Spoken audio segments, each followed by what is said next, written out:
Hello hello વિદ્યાર્થી મિત્રો, આજે આપણે બીએ ચેપ્ટર 1નો થોડોક અભ્યાસ કરીએ. જેમ કે સંચાલનનું સ્વરૂપ અને મહત્ત્વ. તો સંચાલન કોને કહેવું, કઈ રીતના કરવું, તેના વિશે થોડીક માહિતી આ ચેપ્ટરમાં આપણે શીખીશું. તેની સાથે સાથે સંચાલન કરવા માટે જરૂરી કેટલીક સપાટીઓ પણ રચવામાં આવશે, એ પણ ખૂબ જ મહત્ત્વની છે. જેમ કે સંચાલનની વિવિધ સપાટીઓ આકૃતિ દોરી સમજાવો. એક આ પ્રશ્ન ખૂબ જ ઇમ્પોર્ટન્ટ છે. સંચાલનની વિવિધ સપાટી આકૃતિ દોરી સમજાવો. મતલબ કે જ્યાં સુધી ધંધાકીય એકમનું કદ નાનું હશે તો માલિક જાતે જ બધા કાર્ય આપણને કરશે એ જાણીએ છીએ. તેમ છતાં પણ જેમ જેમ ધંધાકીય એકમનું કદ વધતું જાય તેમ તેમ કાર્યક્ષેત્ર પણ વધશે. જેમ કે એકમ નાના પાયા ઉપર હશે તો ધંધોમાં કર્મચારીની સંખ્યા ઓછી જોવા મળશે, પરંતુ જેમ જેમ એકમ વધતું જાય તેમ તેમ કર્મચારીની જરૂરિયાત પણ વધશે અને કર્મચારીની સંખ્યામાં પણ વધારો જોવા મળશે. તે સમયે કોના હાથ નીચે કોણ કાર્ય કરશે, કેટલી સત્તા આપવી, કેટલીક જવાબદારી આપવી વગેરે બાબતો નક્કી કરવી પડશે. અને ત્યારથી જ સંચાલનની વિવિધ સપાટીનો ઉદ્ભવ થશે. જેમ કે સંચાલકોએ કરેલા નિર્ણયોનો અમલ કરવા માટે અધિકારીઓને જરૂરી સત્તા સોંપણી કરવી પડશે અને તેમની સત્તા અને તેમના કાર્યને ધ્યાનમાં રાખી સંચાલન માળખામાં કેટલીક સપાટી રચવામાં આવશે. તો સૌપ્રથમ સત્તા સોંપણી એટલે શું? સત્તા સોંપણી શા માટે કરવી પડે? થોડીક માહિતી આપી દઉં. કારણ કે સત્તાની સોંપણી કર્યા પછી તે સત્તાનો યોગ્ય ઉપયોગ થાય તે પણ ખૂબ જ જરૂરી છે. કારણ કે વધુ પડતી સત્તા આપવામાં આવશે અને જવાબદારી ઓછી હશે તો સત્તાનો દુરુપયોગ કરી શકે છે. તે માટે જવાબદારી ધ્યાનમાં રાખી સત્તા સોંપવામાં આવે છે. ત્યાર પછી જોઈએ સંચાલનની વિવિધ સપાટીઓ. તો ધંધાકીય એકમની અંદર સંચાલનની મુખ્ય 3 સપાટી જોવા મળશે. જો સંચાલનના માળખામાં સામાન્ય રીતે 3 સપાટી કાર્યરત હશે તેને ઉચ્ચ સપાટી, મધ્ય સપાટી અને નિમ્ન સપાટી અથવા તો તળ સપાટી તરીકે ઓળખાશે. જો સપાટીની સંખ્યા વધતી હોય તો વહીવટીય ખર્ચ વધે છે. ધ્યાન રાખજો ખાસ. જો સપાટીની સંખ્યા વધશે તો કયો ખર્ચમાં વધારો થાય? તો આવશે વહીવટીય ખર્ચ. અને સાથે સાથે સંકલન તથા અંકુશનું કાર્ય પણ મુશ્કેલ બનશે. તેથી વધુ સંચાલન સપાટીને યોગ્ય નથી. સંચાલનની મુખ્ય 3 સપાટી અને દરેક સપાટીના કાર્ય વિગતે અભ્યાસ કરીએ. તો સૌપ્રથમ આવશે ઉચ્ચ સપાટી, નિમ્ન સપાટી કે મધ્ય સપાટી. તો ઉચ્ચ સપાટી કોનો સમાવેશ થાય? મધ્ય સપાટીએ કોનો સમાવેશ થશે અને તળ સપાટીએ કોનો સમાવેશ થશે? આ પ્રશ્ન અલગથી પૂછાઈ શકે છે પરીક્ષાની અંદર. તો સૌથી પહેલાં જોઈએ ઉચ્ચ સપાટી. તો સંચાલનની ઉચ્ચ સપાટીમાં શેર હોલ્ડર, ચૂંટાયેલા સંચાલક મંડળો, મેનેજિંગ ડિરેક્ટર, જનરલ મેનેજર અને સંચાલકીય અધિકારીઓનો સમાવેશ થશે. આ સપાટીએ નીતિ વિષયક નિર્ણયો, મહત્વની યોજનાઓ બનાવવી, કરારો કરવા વગેરે આ સપાટીએ કરવામાં આવશે. માટે સમગ્ર ધંધાનું સંચાલન ઉચ્ચ સપાટી થતું જોવા મળે. કારણ કે ઉચ્ચ સપાટી એ ખૂબ જ મહત્વની સપાટી છે. તેની અંદર નીતિ વિષયક નિર્ણયો લેવા, કંપનીનું સંચાલન કઈ રીતના કરવું તેને લગતી માહિતી વગેરેનો અભ્યાસ પણ કરવામાં આવશે જ. ત્યાર પછી બીજી મહત્વની સપાટી છે મધ્ય સપાટી. તો આ સપાટીએ વિવિધ વિભાગીય અધિકારીઓ, કારણ કે દરેક વિભાગની અંદર જનરલ મેનેજર, મેનેજિંગ ડિરેક્ટર તો હશે જ, પણ તેની સાથે સાથે તેને મદદરૂપ થનાર વિભાગીય અધિકારી પણ આપણને જોવા મળશે. જેમ કે ઉત્પાદન અધિકારી હોય, વેચાણ, કર્મચારી, નાણાકીય વગેરે અધિકારીઓનો સમાવેશ થાય. આ અધિકારી પોતાના વિભાગોના ખૂબ જ નિષ્ણાત હશે. જો પોતાના વિભાગને આગળ કઈ રીતના લાવો તે માટે મદદરૂપ થશે. તેઓ ઉચ્ચ સપાટી અને તળ સપાટી વચ્ચે કડી સમાન છે. પ્રશ્ન આઈએમપી છે, ધ્યાન રાખજો. ઉચ્ચ સપાટી અને તળ સપાટી વચ્ચે કઈ સપાટી ખૂબ જ મહત્વની હોય? તો આવશે મધ્ય સપાટી. ઉચ્ચ સપાટીએ નક્કી કરેલા નીતિ નિયમોનું પાલન પણ મધ્ય સપાટી દ્વારા જ થશે. તળ સપાટીના કર્મચારીઓ કરશે. તેના ઉપર અંકુશ રાખશે. અંકુશ રાખવો મતલબ દેખરેખ રાખવી. અને છેલ્લે આવશે તળ સપાટી. તો આ સપાટીને નિરીક્ષકો, જોબર, ફોરમેન તથા કામદારોનો સમાવેશ થશે. મધ્ય સપાટીએ જણાવેલું કાર્યનો અમલ તળ સપાટી દ્વારા થાય. દાખલા તરીકે ઉચ્ચ સપાટીએ કોઈ પણ નિર્ણય લેવો હોય તે વિભાગીય અધિકારીઓને કહેશે, એટલે કે મધ્ય સપાટીએ કે મધ્ય સપાટી પોતાના વિભાગનું કામ કરવા તળ સપાટીએ માહિતી આપશે અને તળ સપાટી એ મુજબ કામગીરી આગળ વધારશે. કામદારોનો જુસ્સો વધે, ઔદ્યોગિક શિસ્તનું પાલન થાય તે માટે સુપરવાઇઝરો સતત પ્રયત્નશીલ જોવા મળશે. જરૂર પડે તે કામદારોને તાલીમ પણ આપવામાં આવશે જ. માટે સંચાલનની તળ સપાટી દ્વારા એકમની દરેક પ્રવૃત્તિ કાર્યરત થતી હોવાથી તેને કાર્યકારી સપાટી તરીકે ઓળખાશે. આ પણ ધ્યાન રાખજો, તળ સપાટી બીજા કયા નામે ઓળખાય છે? તો આવશે કાર્યકારી સપાટી. ઉચ્ચ સપાટીના નિર્ણયો કરશે, મધ્ય સપાટી તે મુજબ કાર્યક્રમ બનાવશે અને તળ સપાટી તે કાર્યક્રમનો અમલ કરશે. આ રીતના તમારે એક પ્રશ્ન અહીંયા પૂરો થશે કે સંચાલનની વિવિધ સપાટીઓ જણાવી ટૂંકમાં સમજૂતી આપો. તો મુખ્ય 3 સપાટી, ઉચ્ચ, મધ્ય અને તળ સપાટી. ભલે ત્રણેય સપાટી અલગ અલગ રહી છતાં પણ સાથે રહીને જ કાર્ય કરે છે. ત્યાર પછી પ્રશ્ન આવે છે કે સંચાલનની સપાટીના કાર્ય જણાવો. દાખલા તરીકે ઉચ્ચ સપાટી કયું કાર્ય કરશે, નિમ્ન સપાટી કયું કાર્ય કરશે અને મધ્ય સપાટીએ શું કામગીરી થશે, તે દરેકના કાર્ય પણ અલગથી જણાવવાના આવી શકે છે. તો દરેકના 5 થી 6 કાર્યો ખાસ તૈયાર રાખવા, ઉચ્ચ સપાટીના, મધ્ય સપાટીના અને તળ સપાટીના. તો દરેક સપાટીએ શું કામગીરી કરશે તેની થોડીક માહિતી મેળવીએ. જેમ કે સંચાલનની ઉચ્ચ સપાટીએ કયા કાર્ય કરવામાં આવશે? તો ધંધાકીય એકમનો મુખ્ય ઉદ્દેશ નક્કી કરવો. ધંધાકીય એકમનો મુખ્ય ઉદ્દેશ નક્કી કરવો કે ધંધાકીય એકમ કયા ઉદ્દેશથી સ્થાપવામાં આવ્યો છે, એનો મુખ્ય ધ્યેય શું છે વગેરે માહિતી સંચાલનની ઉચ્ચ સપાટીથી પ્રાપ્ત થશે. ત્યાર પછી વિભાગીય પ્રવૃત્તિઓનું માટે નીતિ નિયમો નક્કી કરવા. વિભાગીય પ્રવૃત્તિ માટે નીતિ નિયમ નક્કી કરવા. હવે તમે જાણો જ છો કે વિભાગીય પ્રવૃત્તિઓ કઈ સપાટીએ થાય? તો મધ્ય સપાટીએ. તો મધ્ય સપાટીએ કયા નીતિ નિયમથી કામ કરવાનું છે, કયો અધિકારી શું કામ કરશે, કેટલી જવાબદારી છે, કેટલી એની સત્તા આપવામાં આવી, દરેકની માહિતી ઉચ્ચ સપાટીથી નક્કી કરવામાં આવશે. ત્રીજો મુદ્દો આવશે કે મૂડી મિલકતની જરૂરિયાત માટે જરૂરી કરારો કરવા. મતલબ કોઈ મિલકત વસાવવી હોય, કોઈ મૂડીરોકાણ કરવું હોય, શેર બહાર પાડવા હોય, ડિવિડન્ડ કેટલું ચૂકવવાનું હોય, ડિબેન્ચર બહાર પાડવા હોય, દરેકની જરૂરી માહિતી મેળવી તે મુજબ કરારો કરવા. એ બધું ઉચ્ચ સપાટીએ કામગીરી થાય. વિવિધ પ્રવૃત્તિઓ તૈયાર કરવામાં આવેલ બજેટ મંજૂર કરશે. મતલબ કે અંદાજપત્ર મંજૂર કરવું. વિવિધ પ્રવૃત્તિઓ માટે તૈયાર કરવામાં આવેલ અંદાજપત્ર રજૂ કરે છે. તો અંદાજપત્ર કે બજેટ કઈ સપાટીએ તૈયાર થશે? તો અંદાજપત્ર તૈયાર થાય મધ્ય સપાટીએ, પણ મંજૂરી મેળવવા માટે એમને કઈ સપાટી આપવું પડશે? તો ઉચ્ચ સપાટીએ. ત્યાર પછી આવશે નફાનું પુનરોકાણ અંગેના નિર્ણયો લેવા. નફાનું પુનરોકાણ. તો નફાનું પુનરોકાણ દરેક કંપની માટે શક્ય હોતું નથી. માટે કેટલોક નફો થયો, કેટલું ડિવિડન્ડ ચૂકવવાનું છે, કેટલું પુનરોકાણ કરવું વગેરે માટેના નિર્ણય સંચાલનની ઉચ્ચ સપાટીથી જ લેવામાં આવશે. ત્યાર પછી વિભાગીય વહીવટી અધિકારીની નિમણૂક કરવી. વિભાગીય વહીવટી અધિકારી. વિભાગીય વહીવટી અધિકારી મતલબ થશે CEO, કંપનીના ચીફ એક્ઝિક્યુટિવ ઓફિસર, જેમની નિમણૂક પણ ઉચ્ચ સપાટી દ્વારા જ થશે. ત્યાર પછી આવશે અધિકારીઓ વચ્ચે સત્તા અને જવાબદારીની વહેંચણી કરવી.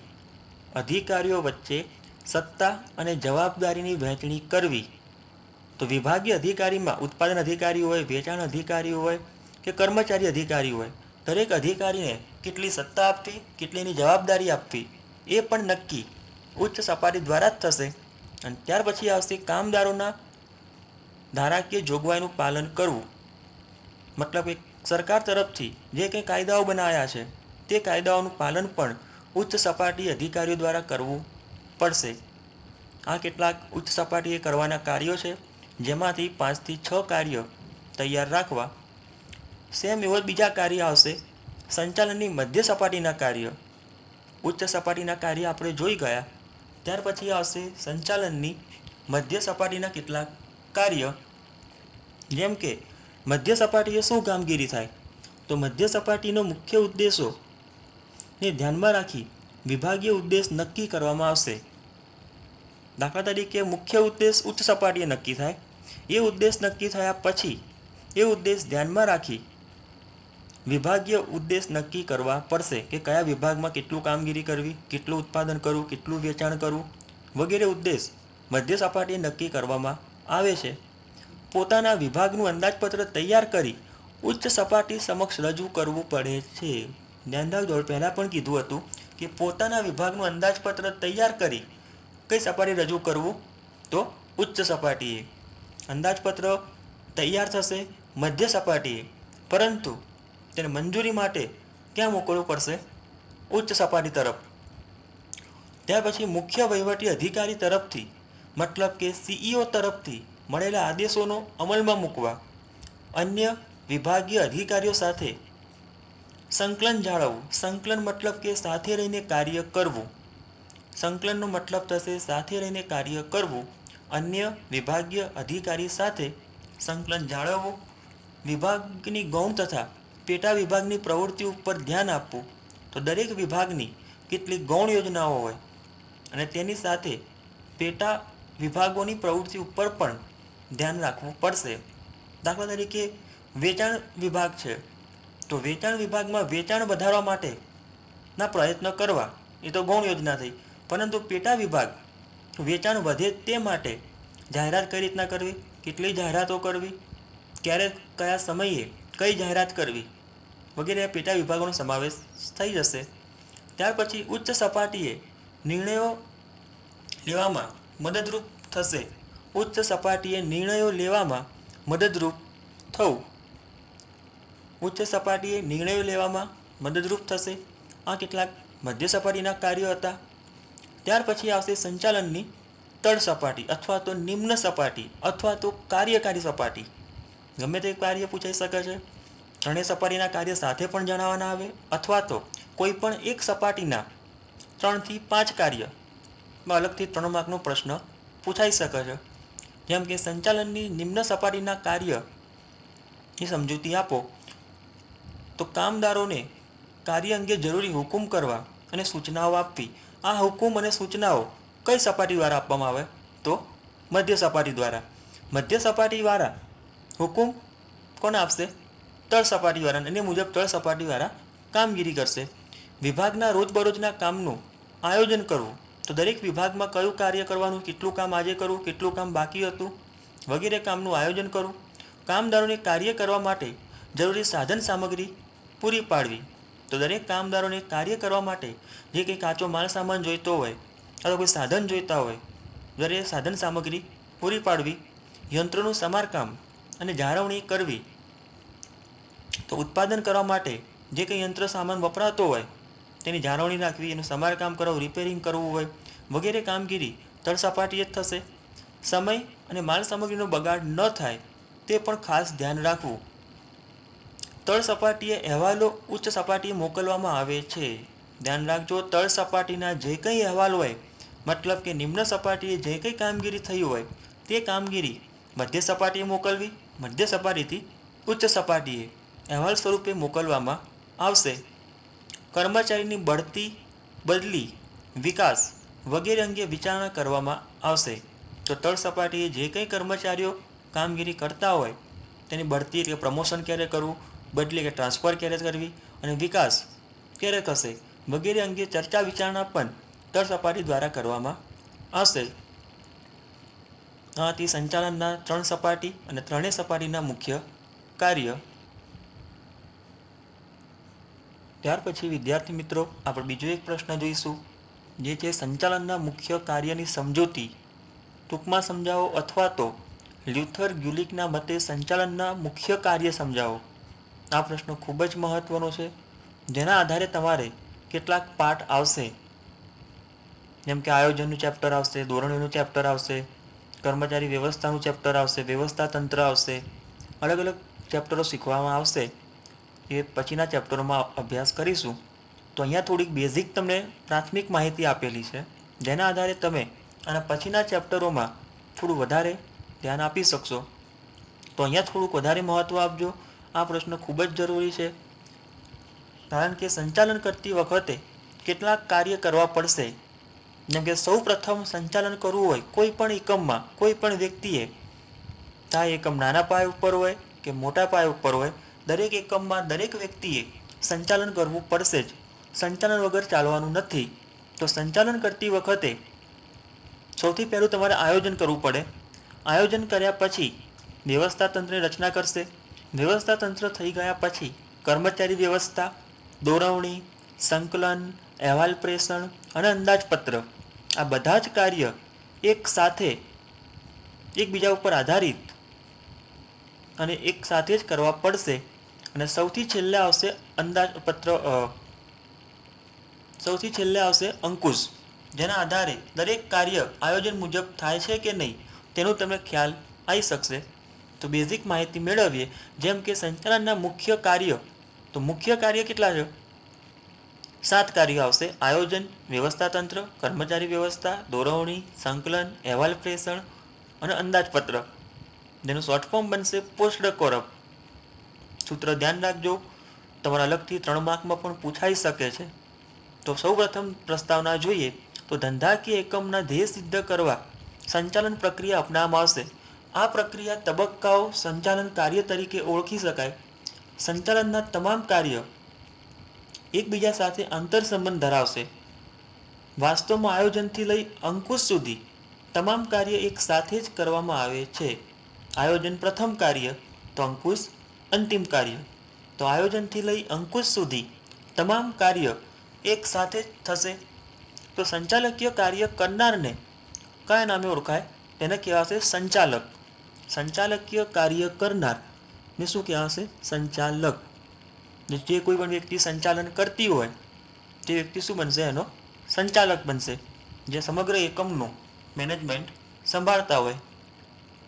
તો હેનરી ફ્યોલના મત પ્રમાણે જોઈએ તો સંચાલન પ્રક્રિયા એટલે પૂર્વાનુમાન કરવું, અગાઉથી અનુમાન કરવામાં આવશે, આયોજન કરવું, વ્યવસ્થા તંત્રની રચના કરવી, હુકુમો આપવા, સંકલન કરવું અને અંકુશ રાખવાનો સમાવેશ થાય. તે પછી લ્યુથર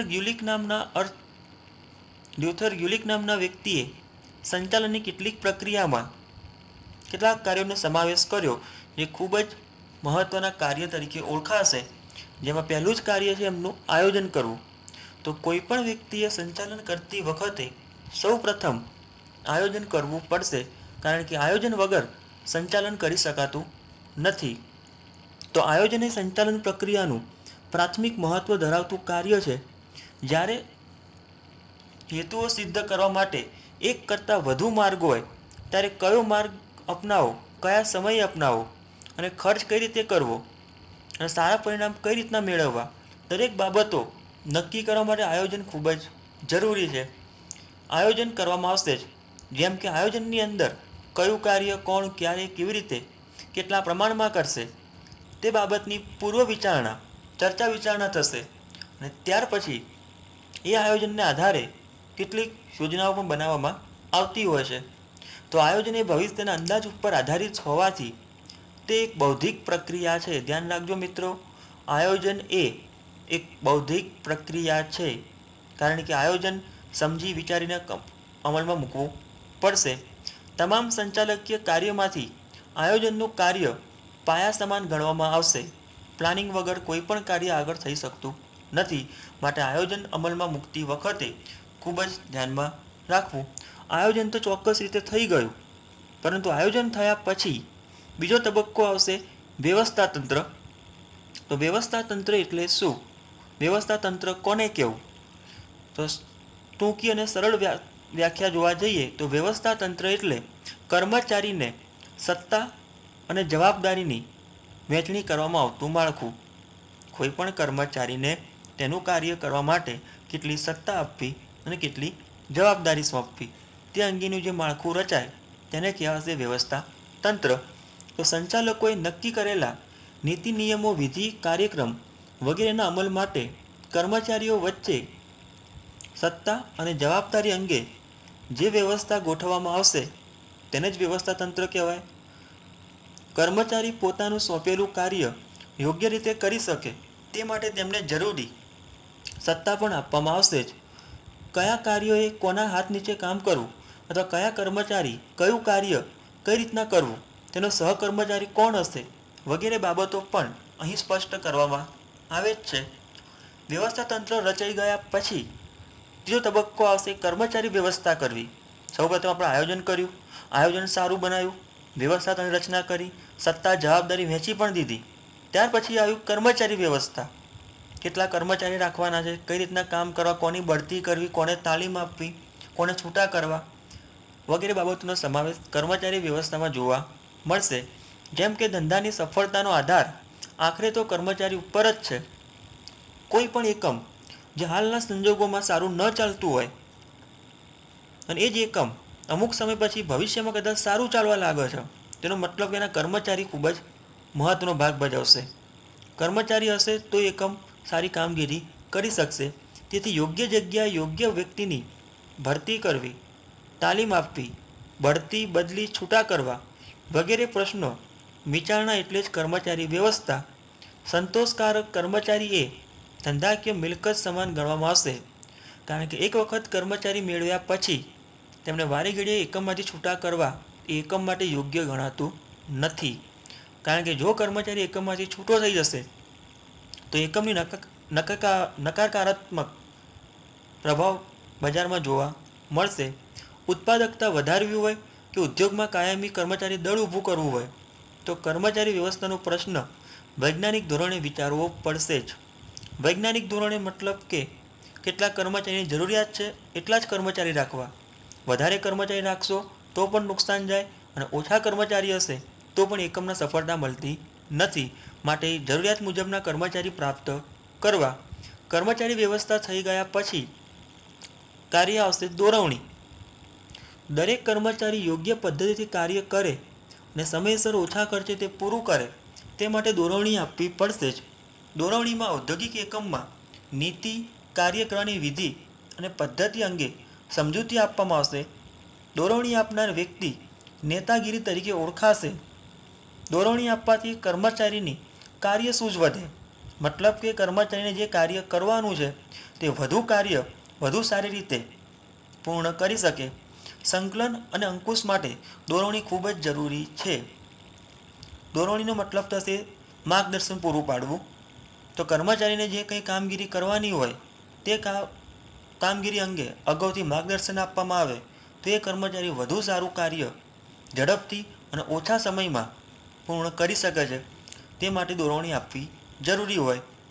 ત્યાર પછી આવે છે સંકલન. સંકલન મતલબ કે જૂથ પ્રવૃત્તિ, સાથે રહીને કાર્ય કરવું જેથી એકમ સરળતાથી ચોક્કસ સમયમાં પોતાના આયોજન મુજબ કાર્ય કરી શકે છે. દરેક કર્મચારીના કાર્યમાં સમાનતા અને એકસૂત્રતા જળવાય તે ખૂબ જ જરૂરી છે. માટે નક્કી કરેલા સમયમાં હેતુ સિદ્ધ થઈ શકશે. દરેક કાર્યને એકબીજા સાથે સાંકળવાની ક્રિયા એટલે સંકલન. દરેક કાર્યને એકબીજા સાથે, દાખલા તરીકે ઉત્પાદન કાર્ય, વેચાણ કાર્ય વગેરે કાર્ય સાથે રહીને કાર્ય કરે તો ઝડપથી સફળતા મળશે. સંકલનના વિભાગો વચ્ચે, કર્મચારી વચ્ચે, હેતુઓ વચ્ચે વગેરે રીતે સંકલન જોવા મળશે.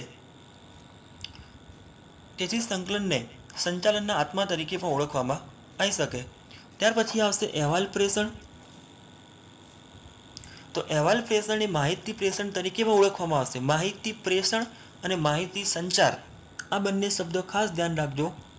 માહિતી પ્રેષણ અને માહિતી સંચાર. તો માહિતી પ્રેષણનો મતલબ થશે કે નિમ્ન સપાટીએથી મધ્ય સપાટીએથી ઉચ્ચ સપાટી તરફ જે અહેવાલ મોકલવામાં આવશે તેને કહેવાશે માહિતી પ્રેષણ. તો માહિતી સંચાર કોને કહેવું? તો માહિતી સંચાર એટલે ઉચ્ચ સપાટીથી મધ્ય સપાટી અને મધ્ય સપાટીએથી તળ સપાટીએ જે માહિતી મોકલવામાં આવે તેને કહેવાય માહિતી પ્રેષણ. ધંધાના ઉત્પાદન, વેચાણ, સંગ્રહ તથા બીજા અનેક પ્રવૃત્તિઓ ચાલતી જ હોય. આ દરેક પ્રવૃત્તિ અંગે દૈનિક એટલે કે રોજબરોજ, અઠવાડિયે અથવા તો મહિને અહેવાલ દરેક વિભાગના અધિકારીએ એટલે કે ઉચ્ચ સપાટીએ મોકલવાના રહેશે. આ માહિતીના આધારે કોઈ પણ નિર્ણય લઈ શકાય. દાખલા તરીકે નિમ્ન સપાટીએ જરૂરી કાચો માલ સામાન કેટલો છે તે માહિતી એ લોકો મધ્ય સપાટીને આપશે. મધ્ય સપાટીવાળા એ જ માહિતી ઉચ્ચ સપાટીને આપશે. તો ઉચ્ચ સપાટી ઉપર નિર્ણય લઈ શકાશે કે આવા માલ સામાનની જરૂરિયાત કેટલી રહેશે. આ રીતે માહિતી પ્રેષણ કરવું જરૂરી છે. અને ત્યાર પછી આવશે છેલ્લે અંદાજપત્ર. તો ભવિષ્યના હેતુ સિદ્ધ કરવા વર્તમાન સમયમાં તે અંગેની નાણાં કે જથ્થામાં અંદાજ રજૂ કરવો એટલે જ અંદાજપત્ર. બીજી પણ કેટલીક વ્યાખ્યાઓ છે અંદાજપત્રની, જેમ કે ભવિષ્યને ધ્યાનમાં રાખી વર્તમાન સમયમાં કરવામાં આવતી વિચારણા. ભવિષ્યને ધ્યાનમાં રાખી વર્તમાન સમયમાં કરવામાં આવતી વિચારણા એને પણ અંદાજપત્ર જ કહી શકાય. અંદાજપત્ર અને અંદાજપત્ર દ્વારા પ્રવૃત્તિ ઉપર અસરકારક અંકુશ રાખી શકાય, નાણાંનો બગાડ અટકાવી શકાય અને ધંધામાં ક્યારે કેટલા નાણાંની જરૂર પડશે તે અગાઉથી ખ્યાલ મળશે અને નાણાંની પ્રાપ્તિની પણ વ્યવસ્થા અંદાજપત્ર દ્વારા સરળતાથી થઈ શકે છે. આ હતા લ્યુથર ગ્યુલિકના મત મુજબ કેટલાક સંચાલનના કરવા માટેની પ્રક્રિયાના કેટલાક તબક્કા. તો planning, organisation, staffing, direction, coordination, reporting and budgeting. આ પ્રશ્ન ખાસ ધ્યાન રાખજો, ખૂબ જ ઇમ્પોર્ટન્ટ છે. ત્યાર પછી આપણે ત્રીજો એક પ્રશ્ન જોઈએ કે સંચાલન એક વ્યવસાય છે. તો સંચાલનને વ્યવસાય કઈ રીતના કહી શકાય? તો વ્યવસાય કરનાર વ્યક્તિને બદલામાં શું મળતું હોય? તો વ્યવસાય કરનાર વ્યક્તિને દરેક વ્યક્તિઓ છે તેમને બદલામાં ફી મેળવવાની પ્રવૃત્તિ કહેવાય. જેમ કે ડૉક્ટર હોય, વકીલ હોય, આવા જે વ્યવસાયિક વ્યક્તિઓ છે તેના બદલામાં લોકોને જરૂરી ફી મળતી હોય છે. તો સંચાલનની અંદર પણ સંચાલન કરવા માટે પણ કેટલુંક શિક્ષણ મેળવવું પડશે, વિશિષ્ટ ડિગ્રી મેળવવી પડશે, તો એ વ્યક્તિ વધુ સારું મેનેજમેન્ટ કરી શકે છે. તે માટે સંચાલનને એક વ્યવસાય તરીકે ઓળખાશે. તો સિમ્પલ વ્યવસાય એટલે શું? એક માર્કનો પ્રશ્ન છે. વ્યવસાય એટલે શું? તો કોઈ પણ ક્ષેત્રનું જ્ઞાન મેળવી, કોઈ પણ ક્ષેત્રનું જ્ઞાન મેળવી તેનો લાભ સમગ્ર સમાજને આપવામાં આવે અને બદલામાં સમાજ પાસેથી જરૂરી ફી મેળવવામાં આવે તે પ્રવૃત્તિને વ્યવસાય કહી શકાય. કોઈ પણ ક્ષેત્રનું વિશિષ્ટ જ્ઞાન પ્રાપ્ત કરી તે જ્ઞાનનો લાભ સમગ્ર સમાજને આપવો અને સમાજમાંથી જરૂરી ફી મેળવવાની પ્રવૃત્તિ જેને કહેવાશે વ્યવસાય. તો વ્યવસાયની અંદર પણ વ્યવસાય કરનાર વ્યક્તિના કેટલીક લાક્ષણિકતાઓ જોવા મળતી હોય છે. તો પ્રસ્તાવના જોઈએ. સંચાલનના વ્યવસાય એટલે એવી પ્રવૃત્તિ જેમાં ધંધાકીય ક્ષેત્રનું વિશિષ્ટ પ્રકારનું જ્ઞાન મેળવી તેનો ઉપયોગ કરવામાં આવશે. તે માટે તે વ્યક્તિએ તાલીમ મેળવવી અથવા તો અનુભવ પણ મેળવવો પડશે. દરેક વ્યવસાયમાં વ્યવસાયિક કેટલાક સંગઠનો હશે તે વ્યવસાયના વિકાસ માટે મદદરૂપ થશે. જેમ કે ડૉક્ટરનો વ્યવસાય હોય કે વકીલાતનો વ્યવસાય હોય. તો વ્યવસાય કરનાર વ્યક્તિની લાક્ષણિકતાઓ તમને શું જોવા મળશે? તો વ્યવસાય કરનાર વ્યક્તિની લાક્ષણિકતાઓમાં પહેલી જ લાક્ષણિકતા છે વિશિષ્ટ જ્ઞાન. વ્યવસાય કરનાર વ્યક્તિનું જ્ઞાન વિશિષ્ટ પ્રકારનું જોવા મળશે. તો વ્યવસાયના પ્રકાર પ્રમાણે વિશિષ્ટ જ્ઞાનની જરૂર પડશે. જેમ કે વકીલાતના વ્યવસાય માટે LLBની ડિગ્રી મેળવવી, ડૉક્ટરના વ્યવસાય માટે MBBS કે MDની ડિગ્રી મેળવવી જ પડે છે. તે રીતે સંચાલનનું પણ વિશિષ્ટ જ્ઞાન મેળવવા તમારે કદાચ BBAનો અભ્યાસ કરો અથવા તો MBA પણ આગળ કરવું પડશે તો વિશિષ્ટ જ્ઞાન પ્રાપ્ત થઈ શકે. ત્યાર પછી આવશે જ્ઞાનમાં વૃદ્ધિ. પહેલો મુદ્દો સિમ્પલ જ છે, વિશિષ્ટ જ્ઞાન. જ્ઞાનમાં વૃદ્ધિ, વ્યવસાયિક મંડળો. વિશિષ્ટ જ્ઞાન, જ્ઞાનમાં વૃદ્ધિ થવી. દરેક વ્યવસાયની જેમ સંચાલનમાં પણ અનુભવ અને તાલીમ મેળવવાને લીધે તેનું જ્ઞાન સતત વધતું જશે. જેમ કે ડૉક્ટરના વ્યવસાયમાં ડૉક્ટર જેમ જેમ વધારે અનુભવ મેળવશે તેમ ડૉક્ટરનું જ્ઞાન વધતું જાય છે. ત્યાર પછી આવશે વ્યવસાયિક મંડળો. તો દરેક વ્યવસાયના મંડળ પોતાના વ્યવસાયના સભ્યો માટે આચારસંહિતા બનાવશે. આચારસંહિતા મતલબ કેટલાક નીતિ નિયમો, જે નીતિ નિયમનું એને પાલન કરવું પડશે જ. દરેક સભ્યોને તેનું પાલન કરવું ફરજિયાત હોય છે. નૈતિક જવાબદારી. વ્યવસાયમાં નૈતિક જવાબદારી ખૂબ જ મહત્વની છે. જે તે વ્યવસાયિક વ્યક્તિએ પોતાના વ્યવસાય પ્રત્યે નિષ્ઠાવાન રહી જવાબદારી પૂરી પાડવી જોઈએ. તે નૈતિક જવાબદારી બને. દાખલા તરીકે વકીલના વ્યવસાયમાં અસીલની માહિતી જાહેર ન કરવી, અસીલ પ્રત્યે એને વફાદાર રહેવું પડશે. જો એ નૈતિક જવાબદારી ન નિભાવે તો ભવિષ્યમાં કદાચ એની ડિગ્રી જપ્ત થઈ શકે, એની પદવી એને ગુમાવવી પડે છે. માટે નૈતિક જવાબદારી પણ પૂર્ણ કરશે જ. આ હતા સિમ્પલ વ્યવસાયના કેટલાક લક્ષણો, જેમાં વિશિષ્ટ જ્ઞાન, જ્ઞાનમાં વૃદ્ધિ, વ્યવસાયિક મંડળ, આચારસંહિતાનું પાલન, પછી આવશે નૈતિક જવાબદારી. આ પ્રશ્ન તમારે સેક્શન ડીમાં 3 માર્કમાં પૂછાઈ શકે છે. તો વ્યવસાયનો અર્થ આપી તેના લક્ષણો સમજાવો. અને છેલ્લે તમને થોડીક માહિતી આપી દઉં કે સંચાલનનો અર્થ અને તેની લાક્ષણિકતાઓ સમજાવો. આ પ્રશ્ન પણ અલગથી પૂછાય છે કે સંચાલનનો અર્થ આપી તેની લાક્ષણિકતાઓ તમારે સમજાવવાની છે. તો સંચાલન કોને કહેવું? સંચાલન એટલે શું? તો સંચાલન એટલે અન્ય વ્યક્તિઓ સાથે રહીને અન્ય વ્યક્તિઓ પાસેથી કામ લેવાની કળા, જેને કહેવાશે સંચાલન કરવું. સંચાલન એટલે અન્ય વ્યક્તિઓ સાથે રહીને અન્ય વ્યક્તિઓ પાસેથી કામ મેળવવાની કળા, જેને કહેવાશે સંચાલન.